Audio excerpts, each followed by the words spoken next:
นาแผ่เมตตาเป็นเสร็จพิธีวันอาทิตย์ที่26พฤษภาคม9 นาฬิกาคณะทาและสาธุชนพร้อมกันณวิหารวัดป่าแดงมหาวิหารเวลา9 นาฬิกา 19 นาทีพระครูโคสิทธิปริยัตยาภรณ์จุดธูปเทียนบูชาพระรัตนตรัยสมาทานเบญจศีลเจ้าหน้าที่อ่านประกาศเกียรติคุณปริญญาครุศาสตร์ดุษฎีบัณฑิตกิติมศักดิ์สาขาวิชาพุทธบริหารการศึกษาพระสงฆ์เจริญชัยมงคลคาถาถวายสักการะ9 นาฬิกา 39 นาทีพระสงฆ์ทรงสมณศักดิ์เจริญพุทธมนต์สืบชะตามอบทุนการศึกษาแก่พระภิกษุสามเณรถวายสังฆทานถวายจตุปัจจัยทายทานแด่พระสงฆ์ประธานสงฆ์กล่าวสัมโมทนียกถาพระสงฆ์อนุโมทนาพระครูโคสิทธิปริยัตยาภรณ์เจ้าอาวาสวัดป่าแดงมหาวิหารเจ้าคณะตำบลสุเทพเขต 1กล่าวอนุโมทนาขอบคุณเจริญจิตตภาวนาแผ่เมตตาเป็นเสร็จพิธีขอเชิญผู้ใจบุญร่วมทำบุญเป็นเจ้าภาพทายทานผ้าไตรโรงทานน้ำดื่มติดต่อได้ที่0818815690หรือ0806803005หรือร่วมทำบุญผ่านบัญชีธนาคารกรุงไทยสาขาถนนสุเทพเลขที่บัญชีวัดป่าแดงมหาวิหาร521064750ก็เป็นการร่วมงานทำบุญวันกตัญญูของวัดป่าแดงมหาวิหารตำบลสุเทพอำเภอเมืองเชียงใหม่จังหวัดเชียงใหม่วันเสาร์ที่25และวันอาทิตย์ที่26พฤษภาคม2567เชิญท่านร่วมงานร่วมบุญโดยพร้อมเพรียงกัน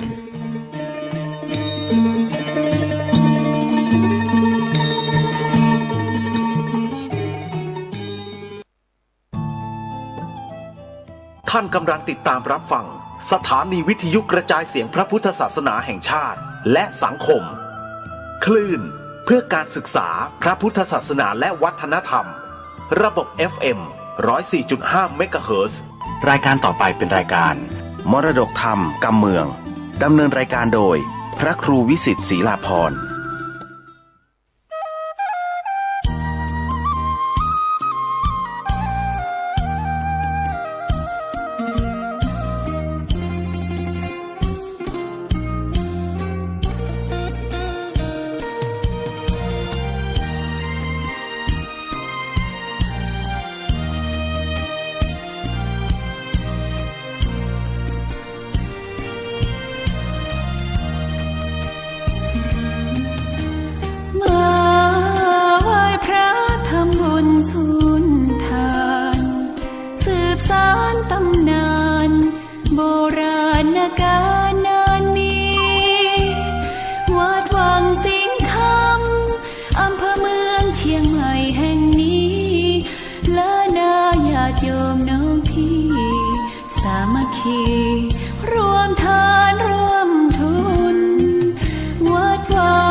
สอนให้พรเกื้อกูลเจ้าคณะตำบลป่าแดดหน่อเนื้อนาบุญเจริญพรญาติโยมคุณร่วมบุญร่วมแรงศรัทธาพระเจ้าทันใจคู่วัดวังสิงห์คำบารมีเลิศล้ำญาติโยมเลื่อมใสบูชาครูบาเจ้าศรีวิชัยให้พรมวลมิตรสิทธาพระประจำวันเกิดเสริมดวงชะตา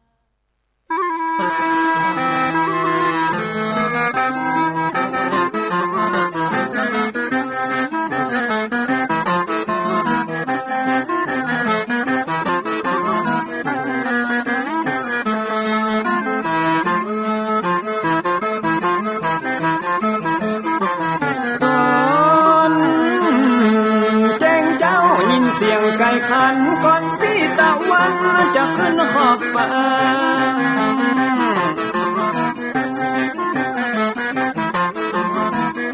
จะหันแสงทองทอแสง เจิดจ้าจัดการล้างหน้าอาบน้ำแต่งตัววันเริ่มต้นใหม่อย่าได้วันกลัวอย่าได้ขุ่นมัวกังบนโศกคอ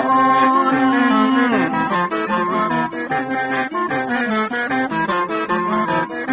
อย่าเอาน้ำขุ่นมาขังคอนอย่าเอาน้ำฮ้อนมาลวงหัวใจฮ้อนอ้วมอารมณ์ขุ่นคองตอนฮับวันใหม่นี้น้องของได้น้อมเอานำทำคำสอนของพระชินวรประเสริฐเลิศล้ำ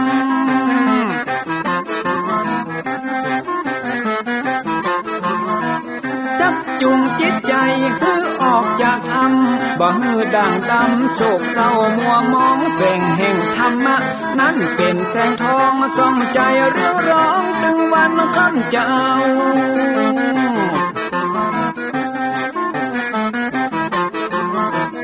เอาศีลมานำเอาธรรมมาเฝ้าเพื่อจิตใจเฮา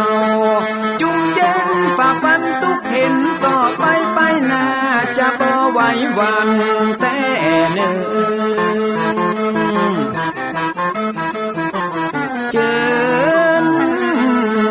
พี่น้องมาฟังรายการธรรมะเบิกบานตอน6 โมงเจ้า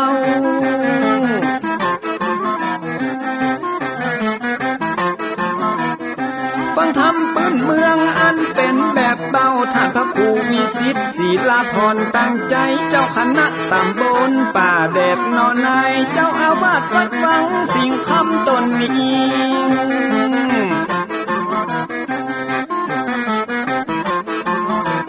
อนุรักษ์ของเก่าล้านนาก่อนกี่เมื่อลูกหลานเฮาตีเกิดมาด้วยกันรักษาของดีเก่าเกลือได้อยู่กู้ถิ่นล้านนาฟังทำแล้วของแผ่วจิตใจเหมือนป่าอยู่ในนาทีนั้นน้ำ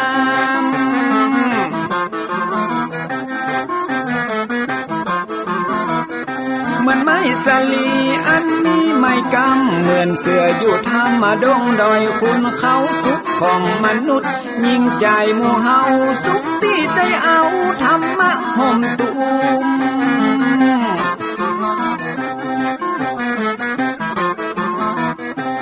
ใจคนใดมีธรรมห่อหุ้มใจคนนั้นจุมใจบ้านมันอยู่วิมานเวียงวังจันแก้วบ่มีในเต้าแล้วน้อง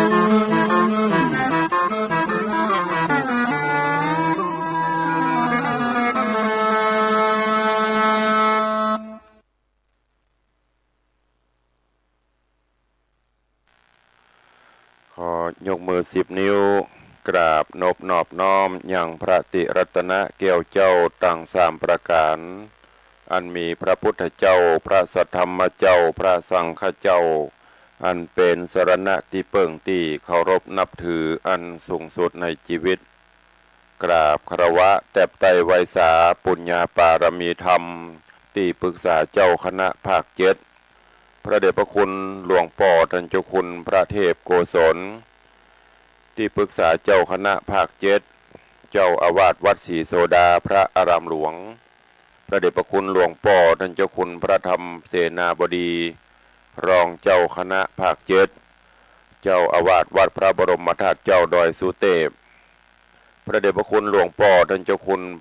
เจ้าคณะจังหวัดเชียงใหม่พระเดชพระคุณหลวงพ่อท่านเจ้าคุณพระราชสิงหวรมุนีรองเจ้าคณะจังหวัดเชียงใหม่เจ้าอาวาสวัดพระสิงห์วรมหาวิหารจังหวัดเชียงใหม่ตลอดจนพระมหาเถรานุเถระเจ้าคณะพระสังฆาธิการภิกขุสงฆ์สามเณรจุตนจุองค์ด้วยความเคารพเจริญสุขเจริญปอนปออกไม่ออกสถานบุญสันนิบันตันเข้าจุหนุ่มเท่าใจยิงวันนี้ก็ขอน้อมต้อนรับทุกท่านเข้าสู่รายการมรดกธรรมกำเมืองทางสถานีวิทยุกระจายเสียงพระพุทธศาสนาแห่งชาติและสังคม คลื่นเพื่อการศึกษาพระพุทธศาสนาและวัฒนธรรมออกอากาศที่สถานีวิทยุวัดฝ่ายหินตำบลสุเทพอำเภอเมืองจังหวัดเชียงใหม่ในระบบคลื่นความถี่ FM 104.50 เมกะเฮิรตซ์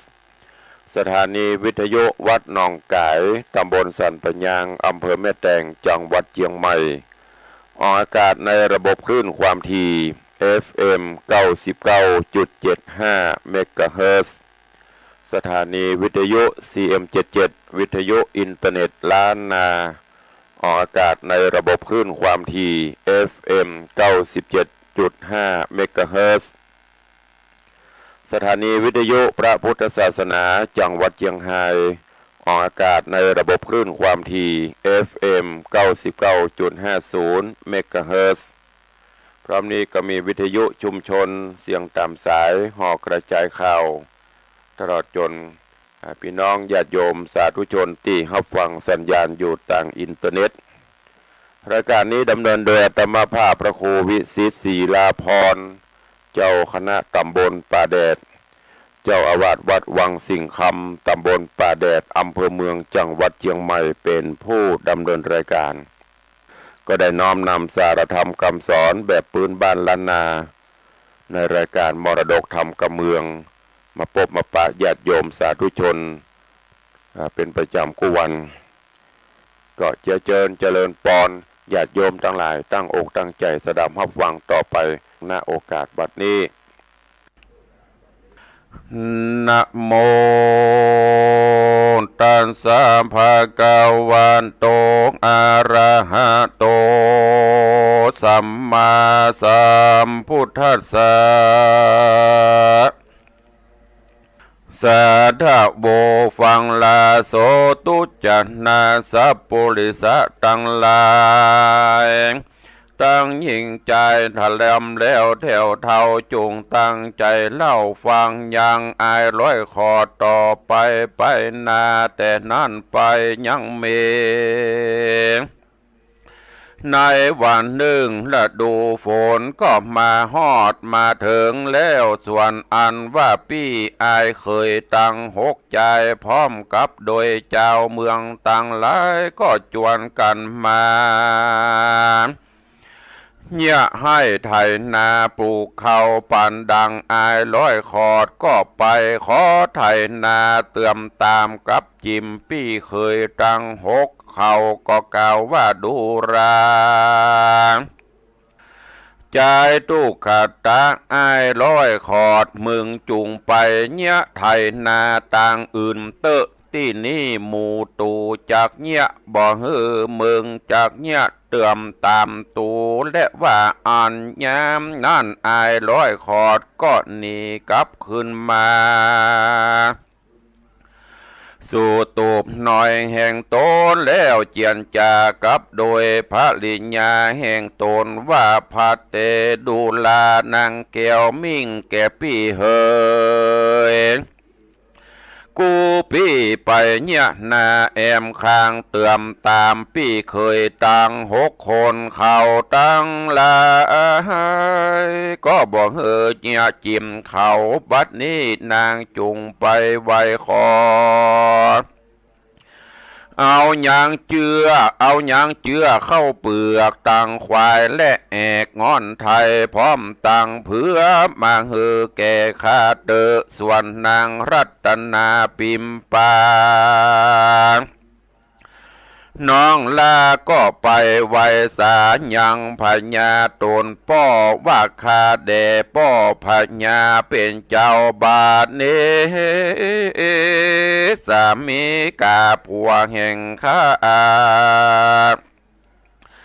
ก็มีใจใครเนี่ยให้ไถนาจริงมาไว้ขอเอาควายและเข้าเปลือกเจื้อตั้งแอกและงอนไทยเพื่อกับจิมป้อพญาเป็นเจ้าขออินดูคุณนาพายโพดแก่ลูกลาป้อแดเตอตะโตลาจา พญาตนพ่อได้ยินลูกลาหนอมาไหวขอจริงจักมอบฮือแก่นางจุภการนางก็นำมาฮือแก่อายร้อยขอดสามิกาก็รีบออกไปไถนาบัดเดียวในขณะพงไถนาได้น้อยหนึ่งนานอันว่าไถก็มาจับใส่ก้อนหินใหญ่อันฝังอยู่ใต้พื้นแผ่นดินลวดไถก็ลวดหักเกิงไปหันแลใจอ้ายร้อยขอดก็บังเกิดโกธาเครื่องเกียดมากนักก็สวะไถเสียแล้วจุงเอาควายสปายเอาแอกแบกเอาเผือกับขึ้นมาสู่ตูบน้อยแห่งโตโอนเจียนจากับเมียโตโอนว่าพัดเทดูลานางน้องหักใส่ใจแก่พี่เฮยวันนี้ไถแห่งกูปี้ก็ไปทีมถูกใส่ก้อนหินใหญ่อันฝังอยู่ใต้พื้นแผ่นดินลวดหักเกิงไปเสียแล้วกูปี้ก็ขอนางจุงนำเอาควายสปายเอาแอกแล้วแบกเอาเผื่อขึ้นเมื่อส่งฮือแก่พ่อพญาเป็นเจ้าานางจุงไปขอเอารูปเอารูปเสาและเอารูปเสาและค้อนเล็กตั้งกิมมาฮือกูปี้แดเตอร์ยามนั่นนางรัตนาพิมปาก็ไปไหวสาขอเอามาได้ตามใจแห่งมันจุพระการส่วนมหาศาลเจ้าอ้ายร้อยขอดกันได้เสาและค้อนเล็กตั้งและกิมแล้วก็ก็รีบนำไปสู่กลางนาแล้วก็ขุดเอาก้อนหินใหญ่ออกมาตั้งไว้บนดินเจ้าก็ได้ไปเอาไม้และลัวมากองก่อสุมกุมเอาก้อนหินลูกนั่นเอาแล้วเอาไฟมาจุดเผานำสูบเสามาเป่าเอาฮือไฟไหม้ลุกเป็นเปียวแดงหาเอาน้ำมาหดหล่อแล้วก็เอาค้อนเล็กมาตีก้อนหินฮือแตกไปในขณะเมื่อนั้นเจ้าก็หั่นแก้วลูกหนึ่งใสส่องเมฆวันณะพองแดงงามเป็นดั่งสายฟ้าแมบใดเจ็ดตีอายร้อยขอดมีใจดีขนาดจิตประหลาดสันระสายเป็นดั่งจากลมเต้าตั้งยืนหน่อยหนึ่งกันใดสติขึ้นมาแล้วเจ้าก็ตะถือดือเอาแก้วลูกวิเศษนั่นมาใส่ไว้ในหายหาปากไว้ดีแล้วก็อุ้มเอาหม้อให้พร้อมเสาตังเล็กและค้อนกิมกับขึ้นมาสู่ตูบน้อยแห่งตนยามนั้นนางรัตนปิมปาจิงถามว่าข้าแด่เจ้าสามิกาเจ้าพี่อุ้มให้อันนี้มามันมีดาชื่อว่าดังหรือจางอายร้อยขอดจริงกล่าวตอบว่าดูรานางน้องฮักแก่กูพี่เฮยหายลูกนี้มีชื่อว่าหายน้ำขะอมแห่งกูปี้และว่าอันวันนั้นแลเอกติวะสังยังเม วันหนึ่งพญาสีวิมติราชตนป้อก็มีอาจญาต่อลูกเคยตั้ง6 คนพร้อมตั้งเจ้าเมืองตั้งหลายเฮือไปเอวคงควายหาซื้อแลกยังก่อยังก้อนเกลือเกมในเมืองจำปานกรที่ปูนเอามาใส่ไว้ในเล่มในสั่งหลวงไว้ในเมืองเราเตอะว่าอันยามนั้นนางกันทาเตวีจริงไว้พระญาสีวิมติราชผัวตนว่ามหาราชเจ้าข้าแด่พี่พญาเป็นเจ้าอันว่าอายทุกขตาร้อยขอดนี้อันเป็นลูกเคยลาก็กวนฮื้อมันไปกับโดยใจเคยตั้ง6 คนนั่นเปิงดีแลยามนั่นพญาจริงฮือเบาใจไปบอกแกงอายร้อยขอดว่าตาตะดูราอายร้อยขอดเคยลาเเจ้าจูงไปเตื่อมตามยังใจ6 คนจูงไปเฝ้าอยู่เฝ้าเลี้ยงหัวและม้าเจ้าจูงไปตีลักหม้อป้อลักให้เขาและไปตักน้ำหาหลัวเฮือแก่ปี้ใจตั้ง6 เคยอันจักไปหากินแลกซื้อเกลือกินเกมในเมืองจำปาปุนเตโสโปติสาโตโอโหส่วนใจอ้ายร้อยขอดได้ยินกรรมอันนั้นแล้วก็จากกับโดยนางรัตนปิมปาว่าพัดเทดูลาน้องฮักแก่พี่เฮยบัดนี้พ่อพญาเป็นเจ้าก็จักฮือกูปี้ไปกากับโดยปี้เคยตั้ง6 คนเฮอกูปี้ไปตีลักหม้อป้อลักไหแล้วเฮอไปอยู่เลี้ยงงัวและม้าต่างเฮอใดแต่งหาง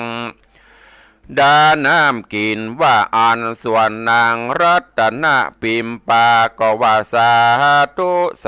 ธุดีและพี่เฮอตาในกาละเมื่อยามดีดิถีมารอดอายร้อยขอดก็อุ้มเอาหายน้ำข้าออมออกเตียวหนต่างไกลไปเตื่อมตามนายังใจอายเคยตั้ง6 คนพร้อมตั้งเจ้าเมืองตั้งหลายก็เอากันไปโดยลำดับหนต่างไกลจริงไปลอดจอดถึงเมืองจำปานกรเอากันไปแอวกะตามบ้านน้อยเมืองใหญ่ตั้งมวลนกราอันว่าเจ้าเมืองจำปานกรเขาก็ฮักหุ่มปิญะใจไฟยังอ้ายร้อยขอดผู้มีรูปอันงามยิ่งนักบัดนี้ได้เสด็จมาสู่ถึงตึงเมืองแห่งเราเขาตั้งหลายก็ใคร่หันนาโปธิสัตว์เจ้าหนอน้อยจุคนก็เอากันมาจุกกอยพอสะพรั่งล้างพ่องก็อุ้มเอาลูกน้อยทั้งมาหาล้างพ่องจูงเอาแขนหลานป้าลูกน้อยเอากันมาจุกก่อยทาอยู่ดูอายร้อยขอดจุวันก็มีแล ในการละนั้นหมู่เคยตั้ง6 คนพร้อมโดยคนตั้งหลายก็แลกซื้อได้เกลือแล้วพอใจก็เอากันอยู่ทางอ้ายร้อยขอดอันไปแอวตามบ้านในเมืองก็ยังบอกกลับปิกขึ้นมาถึงเวลาล่วงแล้วได้7 วันหมู่เคยตั้ง6 คนจึงเอากันคืนมาสู่เมืองตามลำดับหนต่างกันมาลอดเมืองอินทปัตแล้วก็เอากันขึ้นไป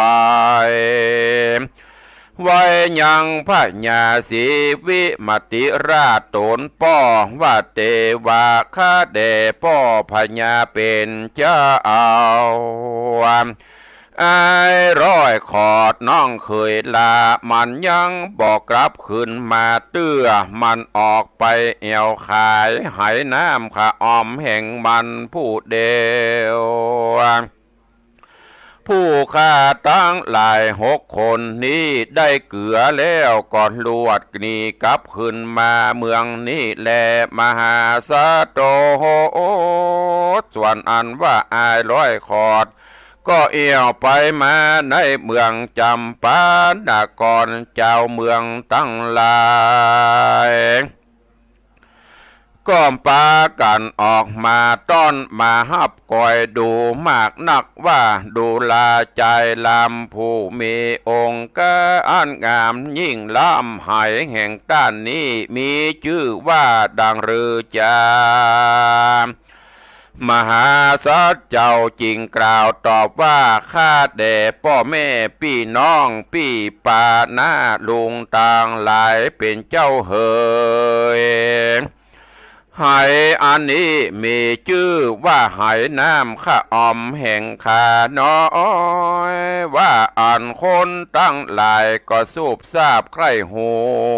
วคิกคักลวดกล่าวเล่าสืบกันไปมากนักกรรมอันนั้นลวดหรือจะพากดไปถึงหูพญาเจ้าเมืองจำปานครพญาก็ใคร่หันมากนักจริงหือเสนาไปนำเอาอ้ายร้อยขอดมาสู่ลงหลวงบนผาศาสตร์แล้วพญาก็มีใจฮักหินอินดูคุณนามากนักจริงถามว่าดูรามานาว่าใจหนุ่มน้อยเฮ้ยต้านมาสู่เมืองแห่งเรามีพโยจะน่าเยื่องใดจะจริงใครมาดังอ่านยามนั้นอายร้อยขอดจริงยกมือไหวพญาว่าเตวาคาเดมหาราชข้าน้อยนี้เป็นคนอนาถาทุกไรเข็นใจมากนักจริงจะเดินมาแอวไข่ยังหายน้ำข้าออมแห่งข้านี้ว่าอันพญาได้ยินกรรมอันนั้นจริงกล่าวว่าดูราใจน้องเฮยต้านจูงไข่ยังหายน้ำข้าออมดูก่อนเตอะอายร้อยขอจริงไว้ว่าผีว่ามหาลาจะเจ้าจะใครใดและเอาไว้ดังอันผู้คามก็จะไข่หือดูพี่ว่าบอกใครใดไว้และบอกเอาดังอันผู้ขาก็บอกไข่หือดูใดและว่าอันพญาจริงกล่าวว่าพี่ว่ามีตามดังกรรมแห่งเจ้าว่าอันเจ้าจูงไข่หือดูก่อนเตอะกันข้าได้หานแล้วข้าพระองค์เราก็จักฮับเอา ไว้แต่แหลงอายร้อยขอดจริงน้อมไว้ว่าข้าแด่มหาราชน้ำข้าออมมาน้ำใจแหกหากมีแต่ขอพญาเจ้าเอาจุงเป่าเฮอเสนาอำมาตย์และคนตั้งหลายมาพร้อมกันในหงหลวงนี้แล้วจุงกางกังพากังไว้เจ็ดยันพญาเจ้าเอาจุงไขดูเตอว่าอันตะตาในกาละยามนั้นพญาจริงฮือปกเป่าหมู่เสนาอำมาตย์และคนตั้งหลายมาพร้อมเสียงอยู่เต็มในหงหลวงและฮือกังพาใดเจ็ดจันในตั้มกลางภาษาทก็ฮืออายร้อยขอดเข้าไปอยู่ใน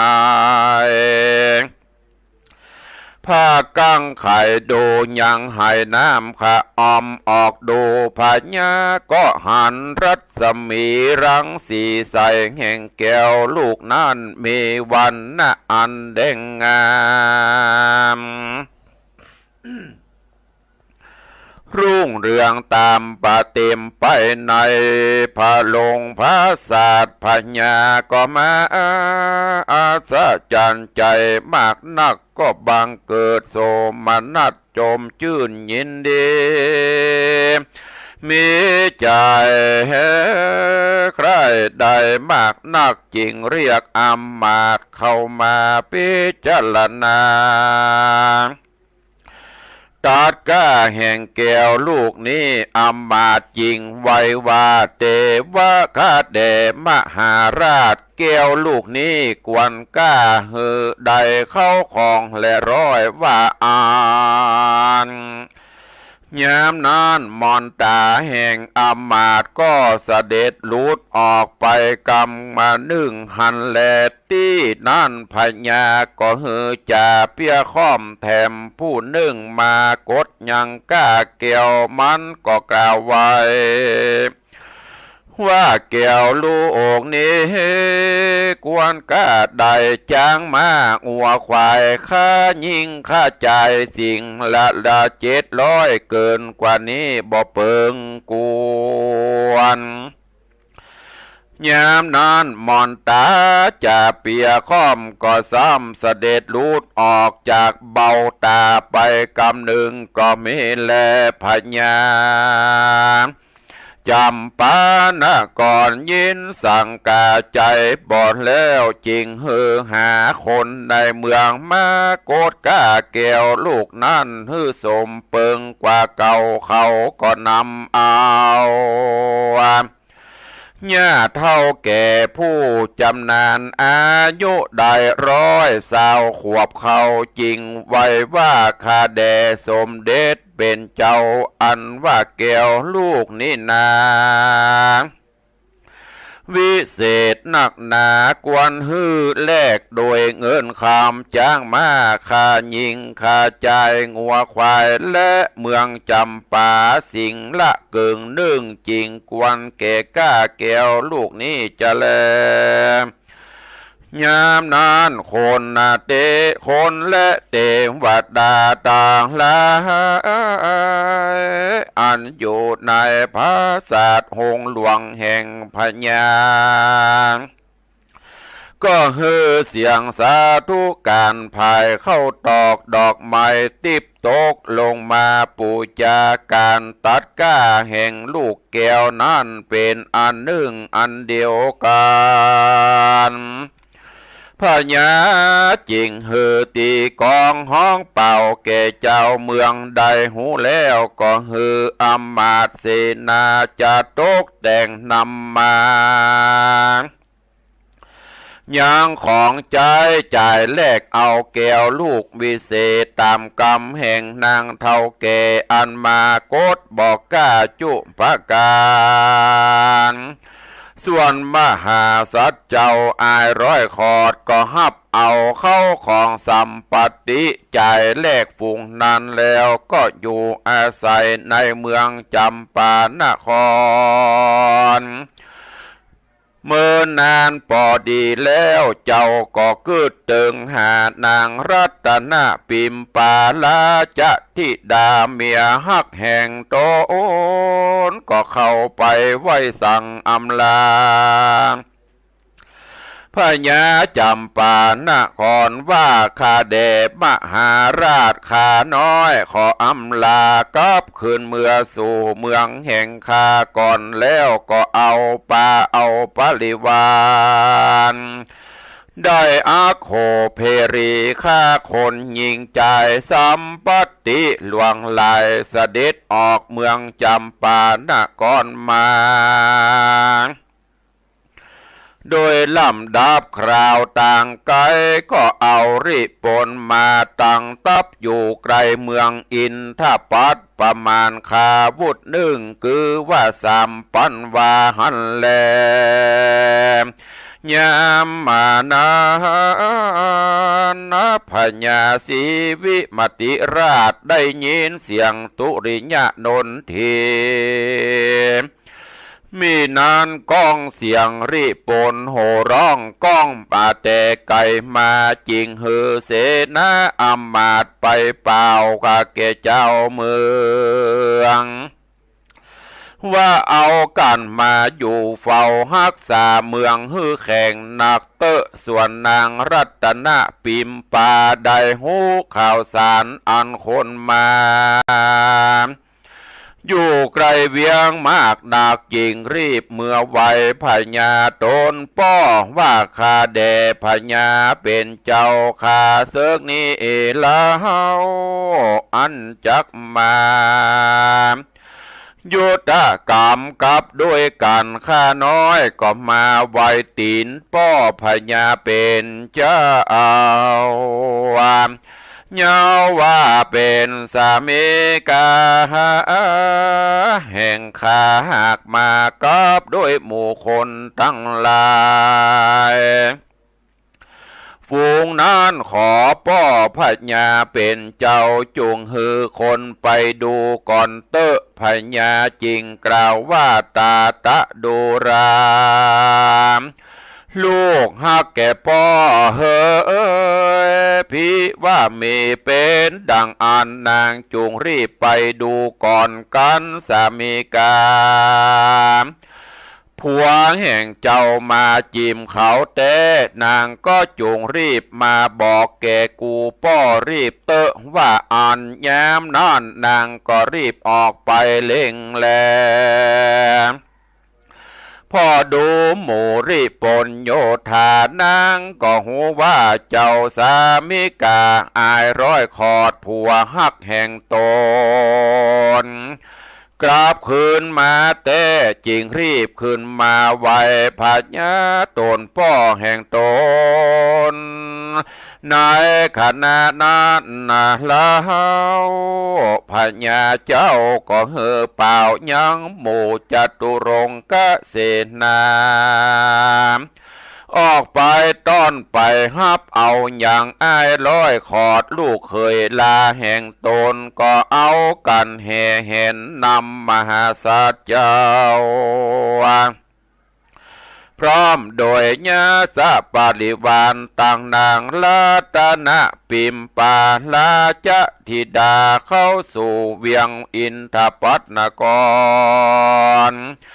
มีอาจญาฮือเสนาอำมาตย์มารีบแต่งแปลงภาษาทฮือนางรัตนปิมปาลูกลาและอายร้อยขอดเขยน้องกันว่าบัวละมวนแล้วเล่าก็อาราธนาโพธิสัตว์เจ้าอายร้อยขอดและนางรัตนปิมปาลูกฮักลาแห่งโตนขึ้นสู่ปราสาทมนเทียนฮือเสนาออกไปเป่าปาวาติข่าวสารฮือเจ้าไพรฟ้าคนตั้งเมืองตั้งมวลพร้อมจุคนพญาเจ้าก็เวนเกณฑ์ราชสัมปติบ้านเมืองตั้งมวลฮือแก่โพธิสัตว์ เจ้าร้อยขอดและนางยอดรัตนปิมปาสลีลูกหลานโอสาลาจะพิเศษขึ้นเป็นเอกลาจาคือนั่งแต้นคำเหลืองเป็นพญายศใหญ่อยู่ปกห่มไพร่ฟ้าเจ้าเมืองอินทปัฏฐานกรใส่ชื่อว่าพญาปันธุมติราชอยู่สะเวยลาจะสัมปติสืบแทนพ่อพญาตนมหาสาโตส่วนอันว่าอายทุกขตะร้อยขอดใดสะเวยเป็นเอกราชาพญาในเมืองใหญ่แล้วก็ตั้งอยู่ในตัสธรรม10ประการก็คือโอวาทคำสอนเกเสนาอมาตย์ปจานราชเจ้าเมืองต่างหลายว่าโพดูกะลาเปื้อนเจ้าเหล่าต่างหลายเฮ้ยจุผู้อันว่าสภาวะอันเกิดมาเป็นคนมีองค์กะลักษณะอันหมดปลอดดีงามล้วนทวนจุปการก็เป็นอันยากนักหนาตัดสมาเหตุดังอันหือตั้งตนอยู่ในกองธรรมอันชอบประกอบด้วยดีมีหือตานรักษาศีลตั้งศีล5ศีล8กดแขวดไว้กับตนบอกขาดหือมันเข้าหานักผาดฟังธรรมโอตตะเมตตาภาวนาริหลังก่อสร้างไปใจจุงหือตานแก่สมณะจีพรามและญาโจกวัดในพวกคนขออย่าขาดอย่าได้ประมาทศีลธรรมพระเจ้าอย่าประมาทผู้เฒ่าผู้แก่กุลผู้มีกุลแก่ตนแดดเตอว่าอันก็มีแลมหาสัจเจ้าก็บ่ฮู้อิ่มก้ายในอันหื้อตานบ่ขาดสายสละวัตถุเข้าของเงินคำออกแต่เตตานวันละ600,000 คำตลาบต่อเต้าเมียนอายุแห่งตนการโจตีตายก็ได้นำจิตตนเมื่อเกิดบนห้องเลิศเมืองสวรรค์กเตวัดโลกก็เมโดยภาการดังกล่าวมานี้แลสัทธาอันว่าสัพพัญโยพระพุทธเจ้านำเอาธรรมเทศนายังอติตะมาเทศนาเฮือแจ้งแก่ปริสัทธาตั้งสี่จำพวกเมภิกขุภิกขุณีอุปาสกาอุปาสิกาพระก็จุ่มหนุ่มมายังจะดกยกในอดีตปัจจุบันมาเตรียมกันหือแจ้งพระจริงแสงเทศนาว่าตาลัตนะปิมปายะโสธราอาโหโหสิดังนี้เป็นตนภิกขเวดุราภิกขุตั้งหลายนางรัตนปิมปาราชธิดาลูกลาวานนั้นคือหากมาได้นางยะโสธราปิมปางามแง่ตนเป็นแม่เจ้าราหุลเห็นได้กาละบัดนี้แลนางกันธาเทวีอากะมเหสีแห่งพญาสีวิมติราชบานนานเกืองหากมาได้นางอุปละวันนาเทลีภิกขุณีในกาละบัดนี้และส่วนพญา เจ้าเมืองจำปานครตนเอาวัตถุเข้าของเงินคำมาแลกซื้อเอาไหน้ำขะอมแห่งหัวใจแห่งอ้ายลอยขอดวันนั้นเกือหากมาได้มหาอนันตเทนตนมีเปลี่ยนมาอุปถากอยู่เฝ้าพระตถากตะในกาละบัดนี้แลนางจันตมณีแม่แห่งเจ้าร้อยขอดนางไปหาซอกินหับจางใด3 ปีจริงใดผ้าผืนดีมาผืนหนึ่งวันนั้นบ่ใจไผ่ผู้ใดใครอื่นคือหากมาได้นางมหามายาอันเป็นแม่ไทยของพระ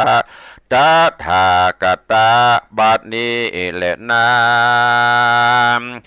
จัตตาจุตตาพรามป้ออายร้อยขอดวันนั้นคือว่ามาได้พญาสลีสุทโธธนะตนเป็นปิตาพ่อพระตถากตะในการละบัดนี้แลตุกตะกุมาโลอาหะเมวะโลกนาโทส่วนอันว่าใจน้อยกุมารอันเกิดมาทุกข์ยากอนาถาหาที่เปิ้งบอดได้พ่อแม่ทายตายละเมื่อยามน้อยนุ่งเสื้อผ้าปูดขาดมาขอดเป็นปมได้ร้อยขอดวันนั้นหนาเลยบ่ใจไข่ไผ่ต่างหน้าเกิดหากมาได้ตนพญาพระตถากตะตนเป็นที่เปิ้งแก่โลกทั้งสาม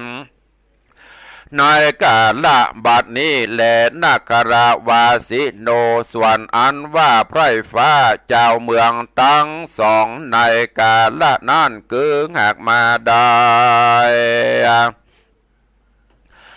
บริษัททั้งสี่จำพวกเมภิกขุภิกขุณีอุปาสกาอุปาสิกาแห่งพระตถากตะในกาละบัดนี้บ่อยาจะเล่นน้ำตุมเหพระวันตาสุตานตังลาตั้งเด็กหญิงใจเล่นนักบวชเจ้าอันผาธนาใครได้ในเมืองโคนนี้แล้วอย่างสุขในเมืองฟ้าและสุขในนิพพานเจ้าเป็นที่แล้วจงเอากันป้ามเป่งกระทำบุญเฮตานรักษาศีล5 ศีล 8มันฟังธรรมเมตตาภาวนาไปใจแม่นดังรือก็จักได้ถึงสุข3 ประการเมตนิพพานเป็นยอดแก่ต้านต่างหลายก็มีโดยพระกาดังกล่าวมานี้แหละนานิธิตังขีญาอ่านกล่าวเทศนายังอ้ายร้อยขอดก็บังคมสมเรศเดชวันนี้ได้นำเอาธรรมเทศนาเรื่องอ้ายร้อยขอดเทศออกอากาศฮือกับศรัทธาญาติโยมพุทธศาสนิกชนทั้งหลายได้รับฟังและก็จบลงครบถ้วนพอดีเวลาก็ยังพอมีแหมสักเล็กน้อยก็จะได้ขอสรุปเนื้อเรื่องฮือท่านทั้งหลายได้รับฟัง หลังจากที่ใจตุกตาอ้ายร้อยคอดได้นำเอาหม้อขะออมหรือว่าน้ำมอน้ำใจแห่งตนเข้าไปสู่ยังเมืองจำปานครตัวเองเพื่อไปเสาะขายหม้อขะออมตัวนั้นจนเรื่องราวการเดินทางไปทราบถึงหูพญาเจ้าเมืองจำปานครพญาเจ้าก็ค่อยหู้ว่ามันเป็นจะใดหม้ออันนี้มันมีก้ามีสินจะใดก็เลยสั่งให้เสนาอำมาตย์ไปนำเอาใจตุ๊กตาอ้ายร้อยขอดนี้เข้ามาสู่บ้านสู่เมืองจำปานครแล้วก็ถามเรื่องราวต่างๆอ้ายร้อยขอดก็บอกว่าหม้อใบนี้เป็นหม้อขะออมเป็นหม้อน้ำจิตน้ำใจเป็นสิ่งของที่ล้ำค่าหาค่าประมาณบ่ได้จะมาขายให้พญาเจ้าเมืองก็ถามว่าจะขายเท่าใดอ้ายร้อยขอดก็บอกว่าท่านลองกดหมายกับราคามาลองว่าจะฮื้อเท่าใดทีแรกบอกว่าขอภัยขอพอดูก่อนอ้ายร้อยขอดก็บอกว่าถ้าจะซื้อก่อนถึงจะเปิดฮื้อพอถ้าบ่ซื้อก็มาเป็นหยังก็พอบ่ได้พญาเจ้าเมืองก็ตกลงจะซื้ออ้ายร้อยขอดก็บอกว่าเมื่อท่านจะซื้อก็ขอฮื้อสั่งฮื้อเสนาอำมาตย์เนี่ยเอาพักกัง7 จันเอามากังมาบังขึงรอบไว้แล้วก็อ้ายร้อยขอดก็อุ้มเอาหม้อไห้ขะออมน้ำใจของตัวเก่าเนี่ยเข้าไปตำกลางแล้วก็ฮื้อพญาเจ้าเมืองเข้าไปพอพญาเจ้าเมืองจำปานครก็ตัวเข้าไปพอไปพอก็ไปหั่นเป็นแก้วรัตนมณีเปล่งรัศมีแสงสวยงามเป็นที่เปิงอกเปิงใจพญาเจ้าเมืองก็ถามว่าจะเอาจะใดจะฮื้อตะใดอ้ายร้อยขอดก็บอกว่าท่านก็ลองกดมากะมาฮื้อพญาเจ้าเมืองก็เลยฮื้อเสนาอำมาตย์ลองมาตีราคาเหรอพญาหมู่เสนาอำมาตย์ก็มาตีราคาเป็นที่บ่พออกพอใจตะใดตีราคาฮื้อน้อยลำไปหมอกการยิงค่าใจพอดีตีไปตีมาแก้วตาหลุดออกไปนั่นแสดงว่าตีก้าต่ำลำไปก็เลยไปฮื้อเสนาเปี้ยค่อมมาแหมคนหนึ่งพญานี่ก็มาตีราคาก้านั่นแหมบอกว่าควรจะเปิงค่ายิงค่าใจจาง100 มา100ถ้าเกินกว่านี้ไปก็บ่เหมาะบ่เปิงละขณะกำลังตีก้าตะอี้ยังบ่ตันออกมาเตื้อแก้วตากระลุดไปแหมพญาจำปานครบ่ฮู้จะแย่จะใดก็เลยฮื้อไปเสาะพอรอคนในบ้านในเมืองเขาเนี่ยไผที่ควรที่จะนำมาเป็นคู่กฎราคาก้าสินนี้เขาก็ไปได้เอาแม่เฒ่าคนหนึ่งเป็นผู้ที่พอของออกดูของเป็นอายุอานามเพิ่นได้120 ปีก็มาไหว้สาพญาเจ้าเมืองว่าของนี้เป็นลูกแก้วอันวิเศษนักหนาก็ฮื้อแลกซื้อเอาเนื้อโดยเงินคำจ้างม้าค่ายิงค่าจ่ายงัวควาย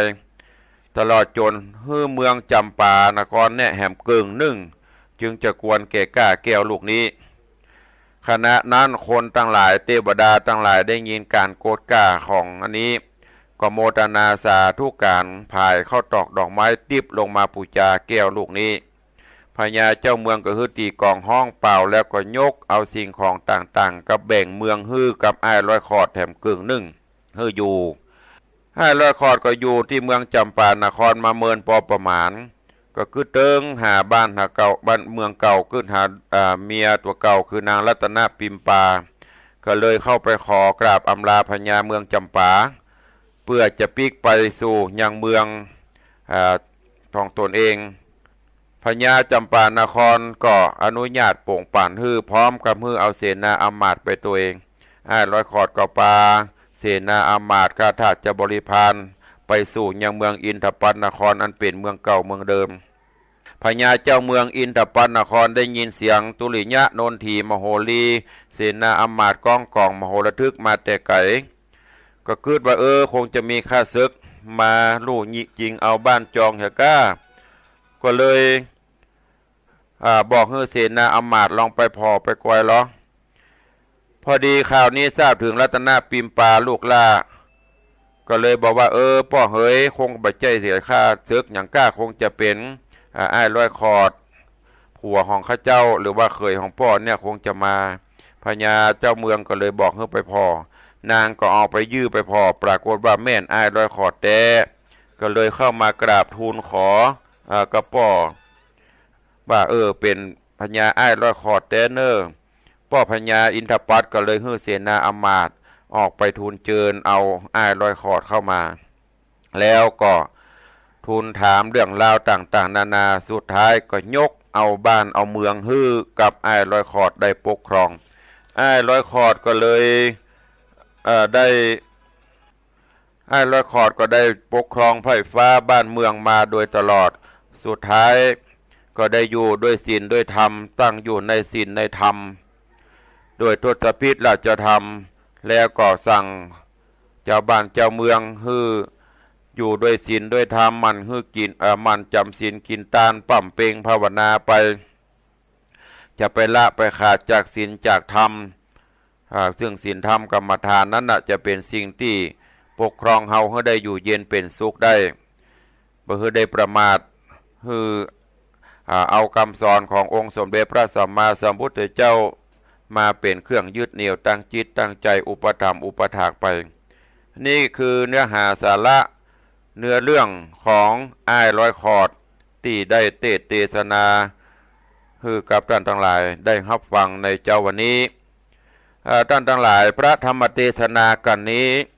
แก่นแท้แก่นธรรมก็คือเปิ้นมีการพระพุทธเจ้าหานั้นก่อนที่จะได้มา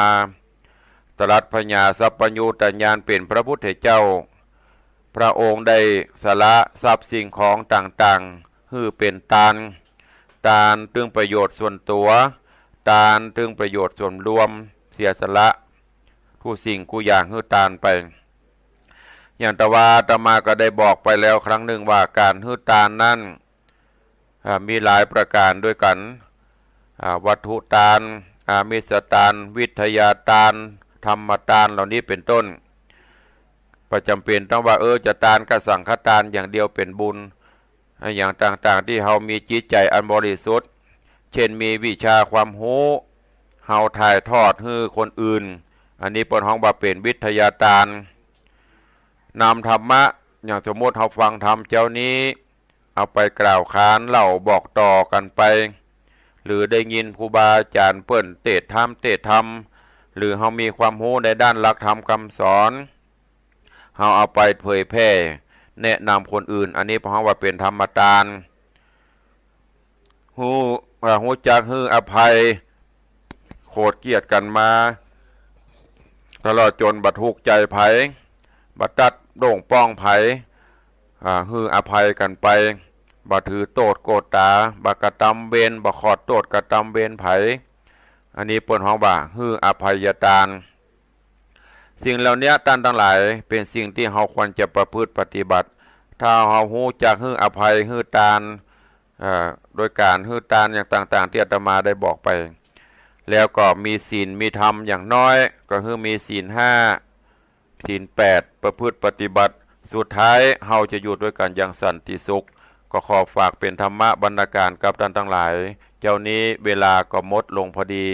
จำเป็นจะต้องนำรายการจากไปก่อนวันนี้เวลาหมดลงแล้วอาตมาภาพพระครูวิสิตศรีลาภรณ์วัดวังสิงห์คำผู้ดำเนินรายการขอนำรายการจากท่านทั้งหลายไปก่อนขอความสุขความเจริญในศีลในธรรมจงได้บังเกิดมีกับสมณศรัทธา